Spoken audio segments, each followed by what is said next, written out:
Well, thank you for tuning in. Today's going to be very interesting. I'm going to go over a concept that ever since I came into the insurance business 54 years ago was always a topic of conversation and a topic that doesn't have a clear answer to the question of what type of coverage is the best for your client. Now, I'm going to cover not only the client's point of view, but the advisor's point of view, meaning the insurance agent, but also the outside advisor or the professional advisor, such as the CPA and the attorney and maybe the banker, because there's a lot of misconceptions on what type of insurance, and a lot of it comes from misinformation and also lack of knowledge of the situation and the type of plan. So sit back. I'm going to cover quite a bit over the next 10 minutes, and then I'll sum it up for you, and I hope you enjoy it. Well, like I said, I'm going to talk to you today about a problem that's been around since forever. The misconceptions and the struggle with the proper answer. And that problem is the funding of a liability with the wrong insurance plan. The misconceptions about term insurance and permanent life insurance.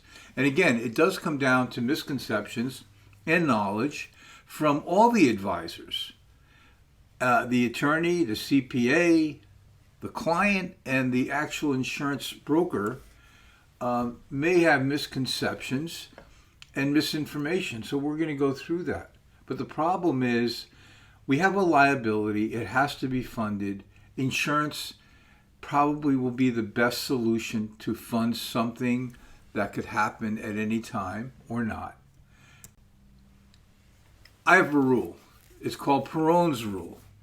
And it's a rule that I've had for many years. And the rule basically says before an advisor or a client can give their opinions, they need to know whether the problem is permanent or it's temporary.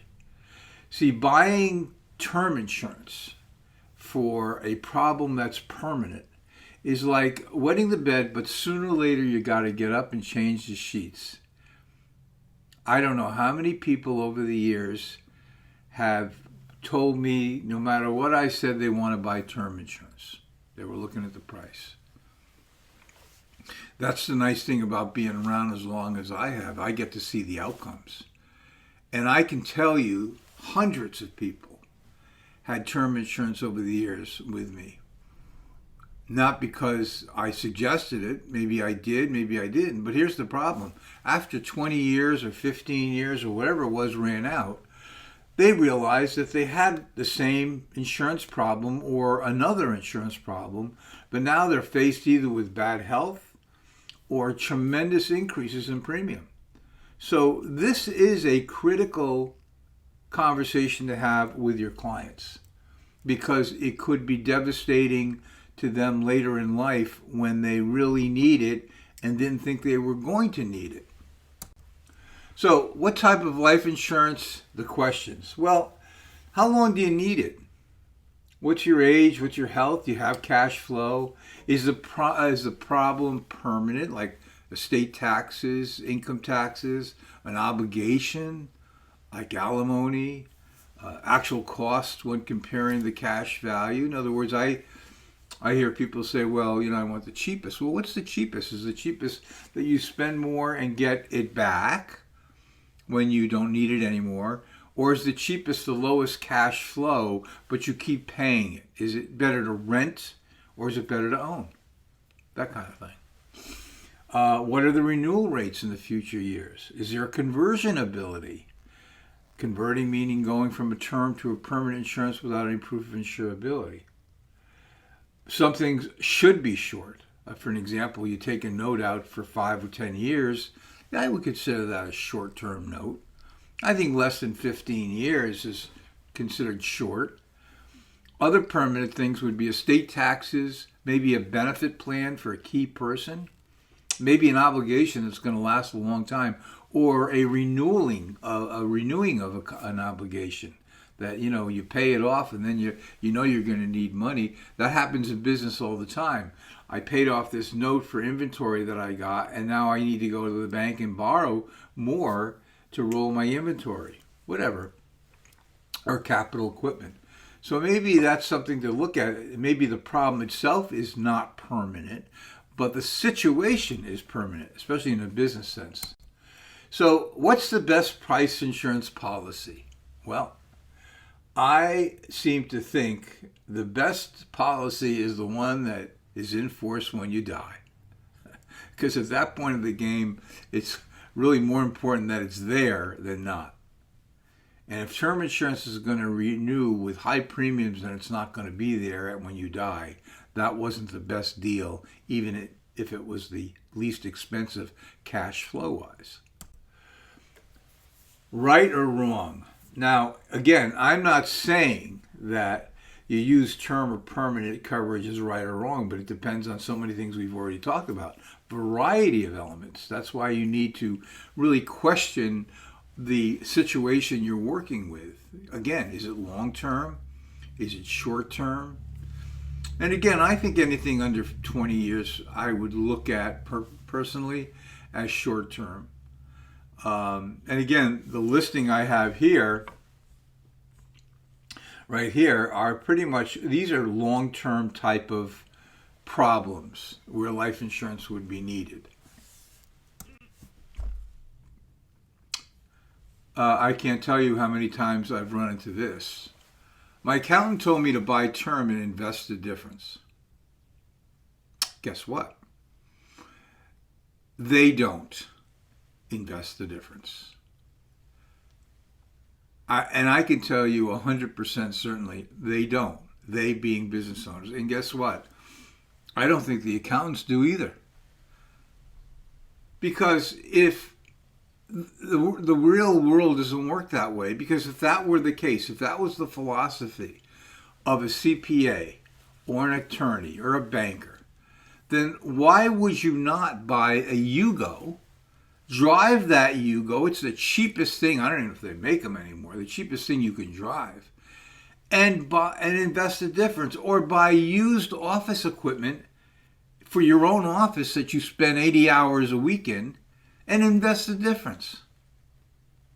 Find a chair on the side of the road. Find a desk on the side of the road. The cheapest thing you can, right? Most people would not. I know in my office, I've put a lot of money in my office over the years. I spend a lot of time there. Most business owners do. But the truth of the matter is, they don't invest the difference. It sounds good. It doesn't work.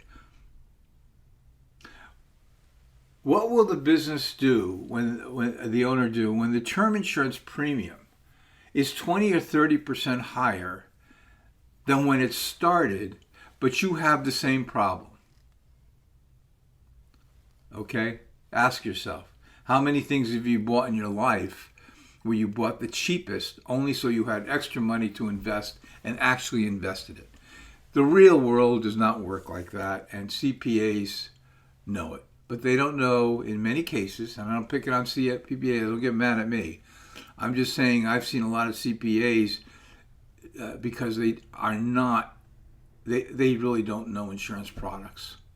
But again, they have that relationship, and employers and relationship people gravitate to their opinion. And not, a lot of people don't know about how these things work with life insurance and how intricate it is.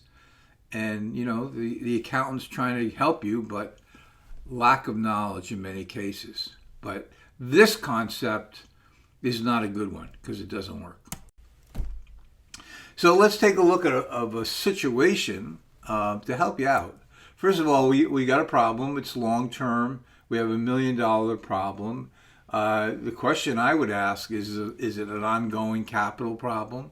Is it, do we have good cash flow? I'm talking in the business sense. I need to know that if you have seasonal cash flow or cash flow that just, is up and down, you got to be very careful. And is there an alternative to investing the difference, even though I know it won't happen? So here's a permanent life insurance plan that costs $12,842 a year. And you pay to age 65. And age 65, you stop paying, and you have $1 million death benefit for the rest of your life. And at age 65, you put $256,000 in it, and there's $282,000 of cash. But let's stop right there. What was cheaper, buying this policy or buying over here, buying a $2,200 policy premium a year that stays that way for 30 years? So by the time they get to 65, they've put $44,000 into it, but zero equity. Here you have a $30,000 plus or $25,000 plus. So in your mind, what's cheaper? What was the least expensive? Now, this is where someone's going to say, well, I would have invested the difference. No, you wouldn't have. You would not have. Trust me. I'd put money on that bet. Well, I have heard I put the money in my business and maybe, but I don't know. I don't see that happening that much. But here, look what happens here. To age 75, that premium is now $97,000 a year. At age 85, that premium is $288,000. That's the yearly premium. Zero over here. At age 95, it's $913,000 that year. Now, I know I'm being ridiculous here because at that point you wouldn't keep it. That's when the insured says, I give up, uncle. I can't pay the premium, too big. So these are the cumulative figures that term costs. Here's the cumulative figure in cash value insurance, and here's the values in green. So my point of all this is just to say it's complicated, but it doesn't have to be. I think if you have good cash flow, you've defined the benefit as being permanent or temporary. That's going to be a factor. And you can anticipate whether you're going to need or the situation is going to be reoccurring. That'll help you out. Well, there you go. I gave you quite a bit of information. But remember, it really comes down to not the little things like the cash flow, and those are things that every situation is going to be different. But you need to define, is the problem to fund the insurance with permanent or is it temporary? And only you and your clients can decide what's considered permanent and what's considered temporary. So I hope this helps you out, and certainly any questions, certainly email me. As you know, I have a book called Unlocking Business DNA. You can get it at Amazon. Profits go to veteran groups. But it's my 50-something years in the business, working with business owners and helping them with different strategies to grow their business, protect it, create equity in the business, and also create their wealth outside the business. And the last thing is to transition their business. And it's all about that. And you'll get a lot of practical, field-tested concepts. But again, I'm Tom Perrone. Thanks so much for taking your time to visit with me on this subject. Thank you.